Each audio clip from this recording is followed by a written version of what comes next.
I want to dive into what you were talking about just now in in the context of a marriage, right? We've heard the saying you should continue dating your spouse even when you're married, right? Why is that important? It is so significant and important to continue to court your spouse, because when you get into a union, you become comfortable, especially the husband, because now they've got the wife, and they fall into this comfort zone where they feel, okay, now I'm married, I don't have to do this anymore, or I don't have to set the intention, it's intentionality. Right? Because while you're courting, your intentions are there. You're setting dates and plans and time, and so it is taking this effort out of you. The effort must continue to be there when you are in your union. It's even more important than even the courtship. Because you're now in this for life.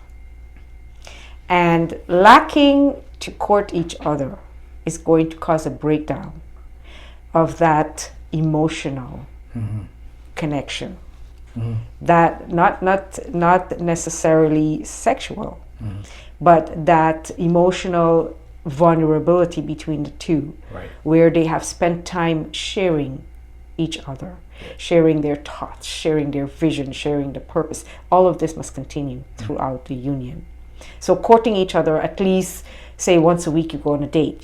This is now going to take effort and time and your intention. And each person should be spontaneous.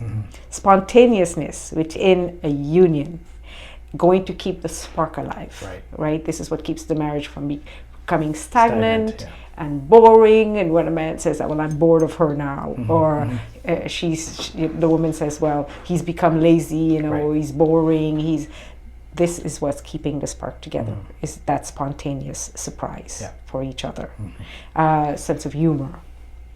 So the lack of all of this comes into the comfort zone when the union comes together. And then the mindset goes into, well, now I'm married, so I don't have to make that effort anymore. So do you see, it's an effort. Let's talk about men for a second, right? How do men, and I do get there's a level of complacency on both ends, but for men, how do men continue to date their spouses? You talked about dating every year, once a week, sorry. Now we've heard of marriages that lasted 30-40 years, right? Is there such a thing as getting tired of dating your spouse? That's a mindset. That is a mindset. If you put that in the mind that I'm going to get tired of this person, you will get tired of the person, because you're already speaking it into life. Remember, the tongue is life or death, right? And out of the abundance of the heart, the mouth speaks. So we speak life into our spouse.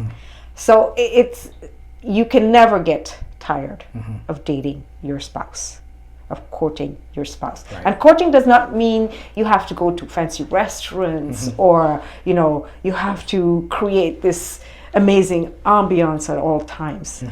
It could simply be quality time, spending time, put a blanket on the floor, just hang out, cuddle with each other, look at a movie that both of you will enjoy, talk about the movie, laugh about the movie, communicate. That communication time, that is what is significant in that period of time. Even if it's for 30 minutes, 15 minutes, that is the most significant.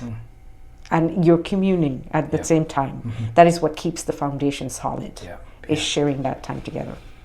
What about, running out of things to do on these dates, right? It's a valid thing, right?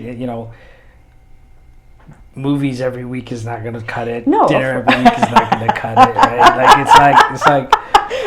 But in front of the movie, a lot could happen. Okay, so it's the experience, is what you're saying. Of course. The movie could be going. Right. But a lot is happening in that period of time. Right.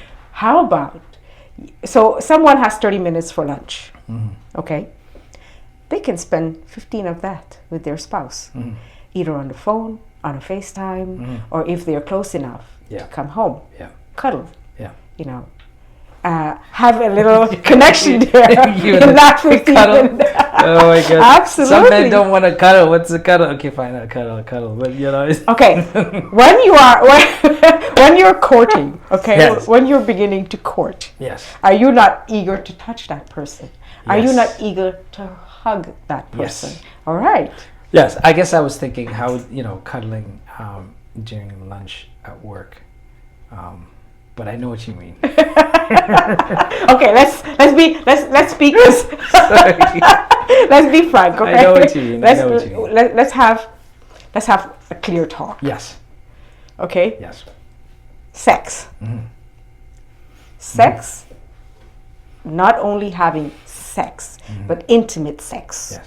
That is called intimate sex. Cuddling, kissing, spending that time together, intimacy. It's what it is all about. Right. Yeah. Okay, so it is so important to keep that alive. And the lunch, 15 minutes, it's a spark. It's a spark to, keep it going. You don't necessarily, the physical does not necessarily happening there. Right. It could be the foreplay to the evening. So you're coming home, you're teasing each other, you're playing with each other, you're having that fun 15 minutes. Yeah. And then you go back out.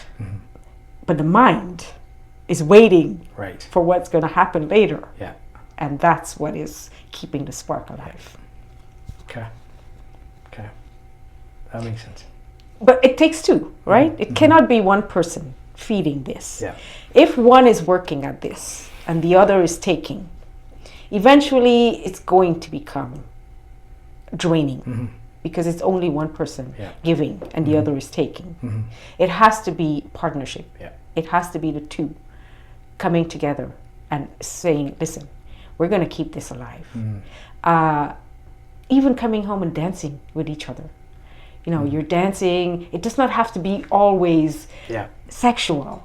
It can be just dancing with each other, just having fun together. And this is what the connection grows stronger. And when two people can tap in to each other's senses and know how to connect, how to stimulate that sense of the other, especially the woman to the man, because a man becomes in that space where he's not always he's focused on the career, the job, and he needs to go back to work, and if a woman can just take that quality time that she has with him to stimulate his mind, it's a mind connection also.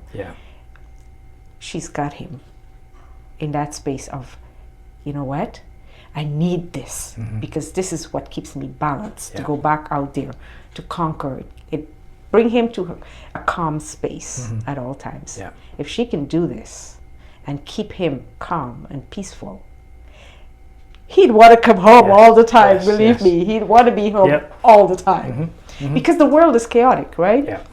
And out there, he's focused on building the career and growing and getting up the ladder and all of this. And if he has someone in his space that can keep him in that space of, what? It is so peaceful when I meet my wife. She keeps me in a calm space, but she keeps me excited at the same time. She stimulates my mind. And also communication. Intellectual communication is what keeps it alive.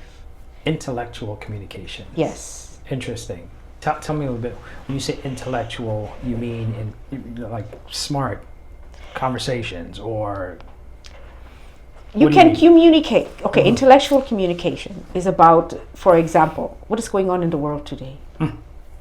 If a husband and wife can sit down and communicate intellectually about this, or government, religion, the church, this is all intellectual communication, even about his job. If she is interested, tell me about work, what is happening, what's going on, tell me what, an intellectual communication. And can bring clarity to him, can give him some vision, can give him some outline of, a project he's working on. This is all what keeps him the foundation solid, because she's able to level up with him. Right. You know, she's able to have those communication with him.